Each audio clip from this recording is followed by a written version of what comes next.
ka es tā kā varētu iet, man tādas arī īstenībā drosmes nebija tādas. Vienkārši man likās, ka es esmu vienkārši tāda maza, un kas to zina, kā tur vēl varētu būt. Ja.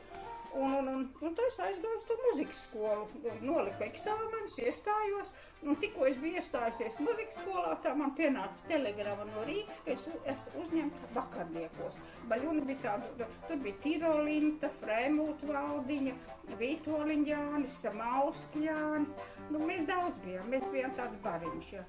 Mēs tā, respektīvi, dienā es mācījos muzikas skolā, Jelgavā, un vakarā braucu uz nodarbībām, un es ar brīnos, kā tā trakajā laikā, kad, kā tie vecāki ļāva, jā, bet ļāva jau, un tāpat kaut kā sarūpēja to, lai var braukt. Un vakarā vēl es atbraucu, un tad no rīta 6 es gāju uz muzikas skolu klavieres vingrināties, jā. Un kaut kā tā, bet jaunībā jau tāda švunka ir. Un īstenībā es arī nāku pie secinājuma, ka tā jaunība ir tā, kas dod visu to pamatu visam, jā. Un ja tu to vari izturēt to, jā, tad tev jāiet tas ceļš, un tur nekas nelīdz, jā. Un gadījās tā, ka tā kā zinām, tos, ko es te nosaucu, jā, tieši mums paņēma 2. kursā, jo teātra fakultātē bija tāds, ka met ārā, ja? Un tad jau tur bija, tur dažus atskaitīja, un mēs ienācām, ja? Un mēs arī, ka mācījāmies, mēs bijām drausmīgi cītīgi, un pedagogi mums arī bija tie paši, mums bija Ferda nāca, mums deju mācīt, jaunušāns meistarību, vispār bija brīnišķīgi, docenti Bormani runu, un Vermihailovna arī to meistarību. Un mēs ienācām 2. kursā, un arī tajā, kad mēs vakarnieki bijām, ja, tas kurs jau mums tā šķīvi skatījās, cenšļi un kaut kāda līdēja un kaut kā tā, ja, jo mēs jau tiešām strādājām kā zvēri, ja. Un tad mēs nonācām 2. kursā, un tad jau bija brīnišķīgi, ja. Kad tā padomā, mums taču bija vienreizējs kurs, mēs bijām 22, mēs beidzām, ja, un tagad Ūdim bija ar 8, mums visiem paliek 80, jau visiem vēl nav. Jā, Ūdim Pulcītim 80 teātra muzejā atzīmēja, ja. Un no tā visa lielā kursa mēs esam Ziemelausmiņa, Tina Kvelde, Inta Tirole, un es esmu 4. Un 5. ir Āris Rozentāls, bet tikai tie mēs esam palikuši, jā. Jā, vairāk nav, jā. Tikai daudz mēs esam, jā.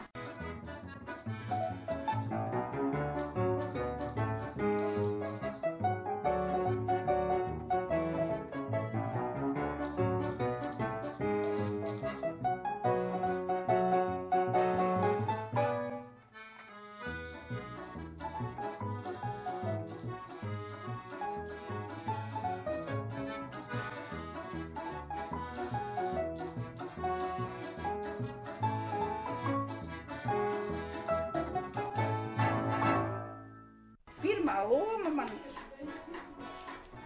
šausmīgi patika Silmači, vispār ārkārtīgi. Un gadījās tā, ka profesors Briedīs mums to diplomdarbu iestudēja Silmači tieši, jā. Un man bija ieviņa. Un tur kaut kas gadījies bija Nacionālā teātrī, ka ne Maiga Grīnberga, ne Dūdiņa. Viņas vai bija apslimuši, vai kaut kas tur bija, nezinu.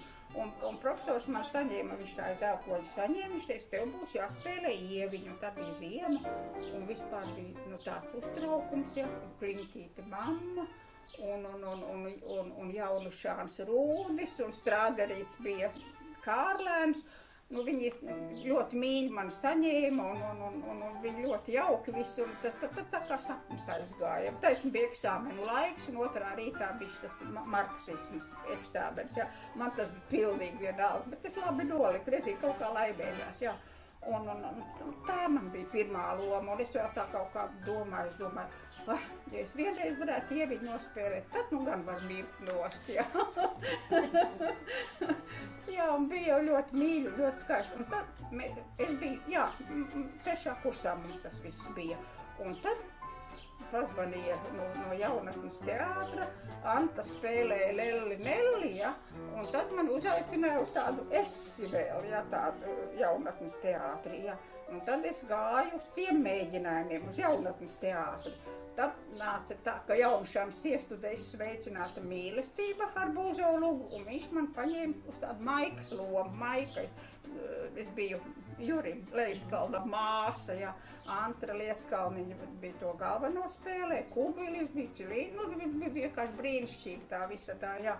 Un Antra jau vispār viņa bija fascinējoša aktrise, un es kulisēs es stāvēju pilnīgi tā kā svētlaimē. Un ko tad 3. kursa studentiņš tas jau vērtās. Bet tad nāca pavasaris 4. kursā un mūs visus nozīmējuši. Tagad jau redz, kā traki ir, ne? Tie bērni paņemti, viņi ir labi un viņi beidz un viņiem nav kur palikt. Va, tas ir traki, vai ne? Bet mums visiem bija pēc norīkojuma jāiet, jā.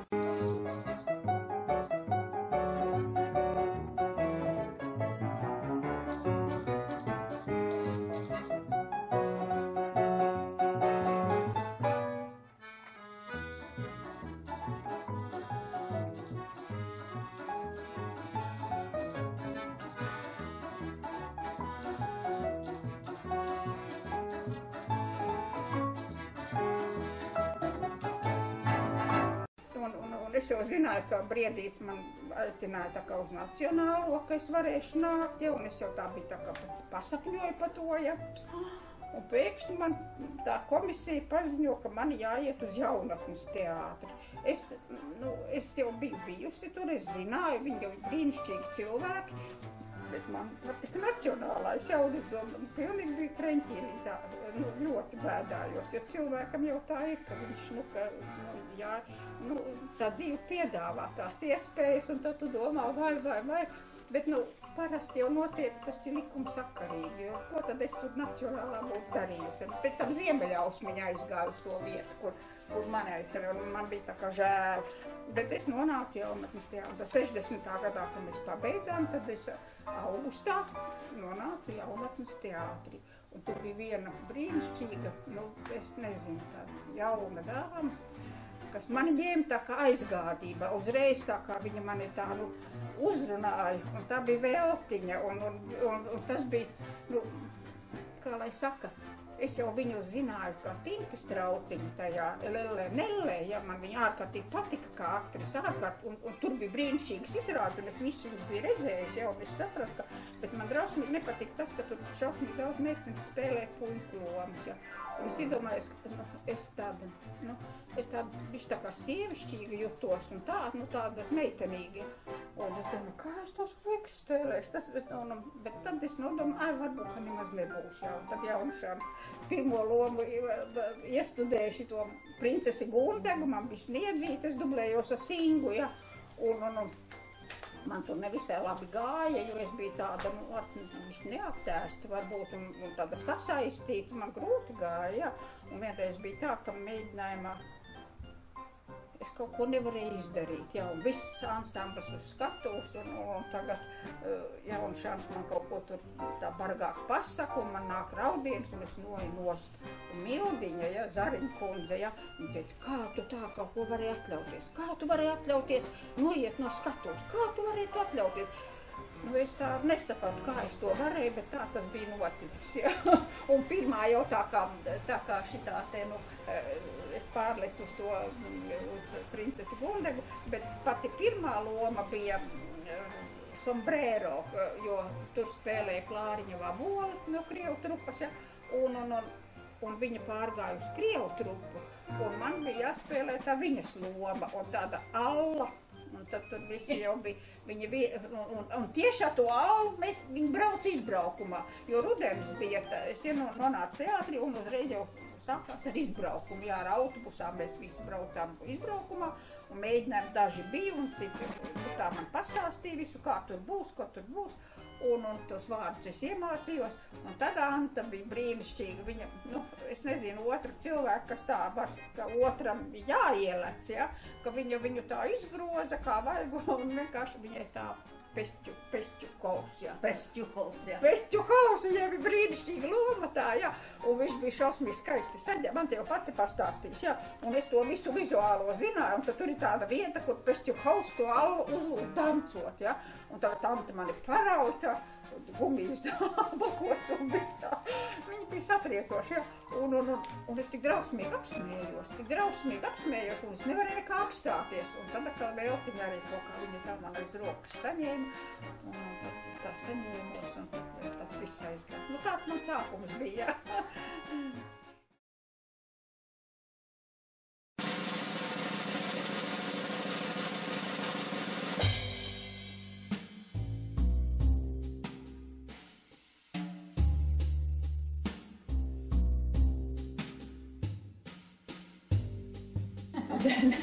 Ne par ko es neuztraucos, jo man slokā skolā mācoties bija brīnišķīgs klases audzinātājs, kurš bija mācījies Dailes teātra kursos kaut kad, ļoti sen.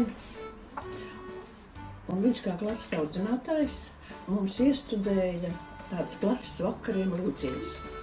Un tur viņš man tā kā iepotēja to, ka es kaut ko varu. Tas nāca no slokas. No slokas.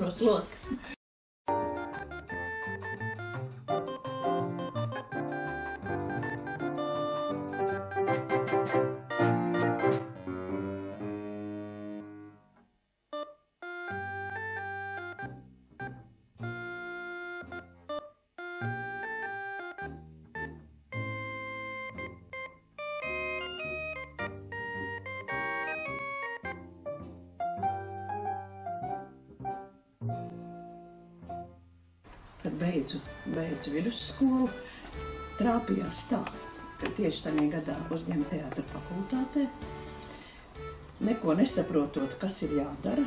Un es, protams, tiku pēc teātra fakultātē, ka es vismazāk saprotu, kas no manis ir vajadzīgs. Nē, dzejos iemācījos, prozes iemācījos, fabulā arī, tur viss bija kārtībā, bet etīdes un kas tur vēl, un ritmika, un Ērika Ferda pārbaudīja tieši tajā brīdī, kad notika tas eksāmenis un viss. Bet man nekas neuztraucījos, neko nesapratu.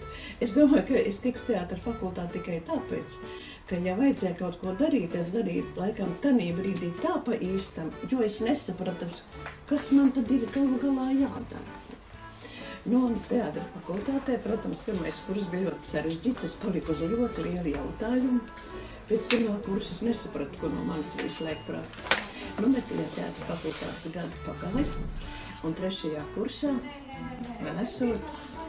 Nu, es domāju, ka tas bija Ērikas Ferdas nopelns, ka viņi man uzaicināja uz Annas Karēņinas atjaunojumu, Dailes teātrī uz Serjožas lomu.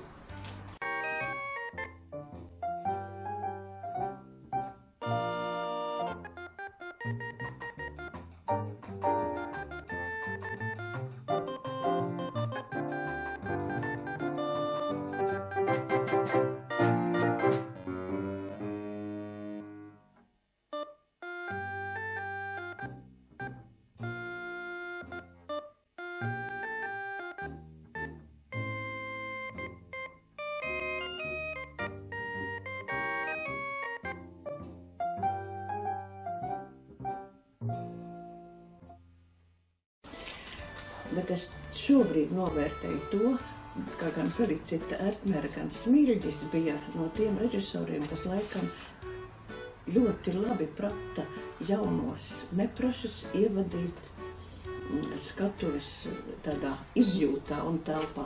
Un pirms Serjožas lomas spēlēšanas Romeo Džuljetā bija jāiet tautā. Es biju ļoti priecīga, ka man bija pirmie 2 vārdi, kurus es uzrunāju uz Dailes teātra skatos. Tātad Šekspīrs, Romeo Džuljeta un 2 mani vārdi. Un Rozīnes. Klasika.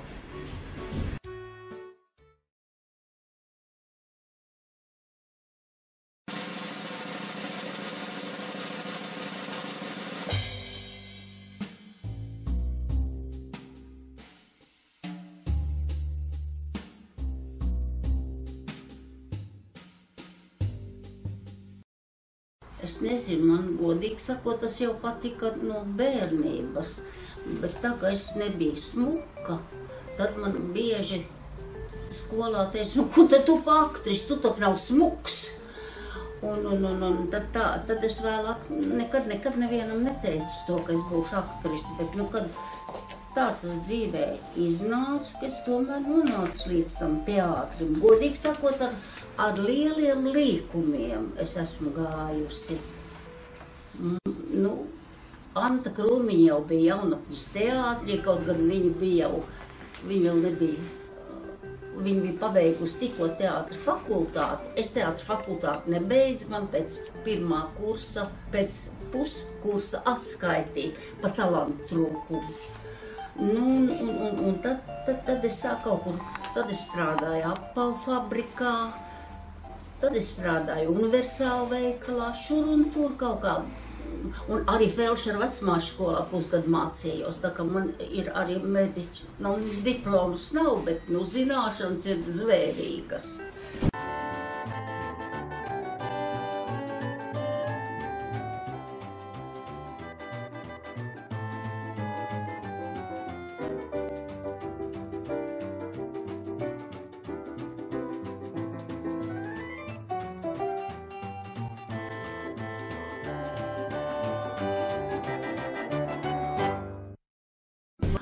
Mani uzaicināja, godīgi sakot, man uzaicināja Olga Bormane, kas teātra fakultātē bija runas pedagogs. Viņa man uzaicināja 1953. gadā rādifonā ierunāt kaut kādu lūdziņu. Bija notikums 2. B klasē, saucās Lugā.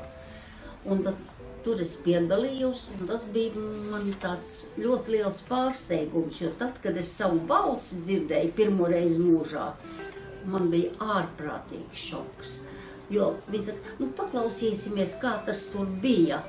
Un tad es sarku bālē, bet es saku, tā nerunāju, tā nav mana balss.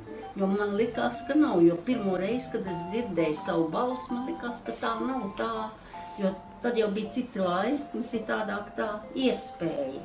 Un tad mani pēc tam uzaicināja Tīna Hercberga uz Leļu teātri. Tur es nostrādāju 2 gadus. Un tad man uzaicināja 1958. gadā uz Jaunatnes teātri. Tā es tur nokļuvu.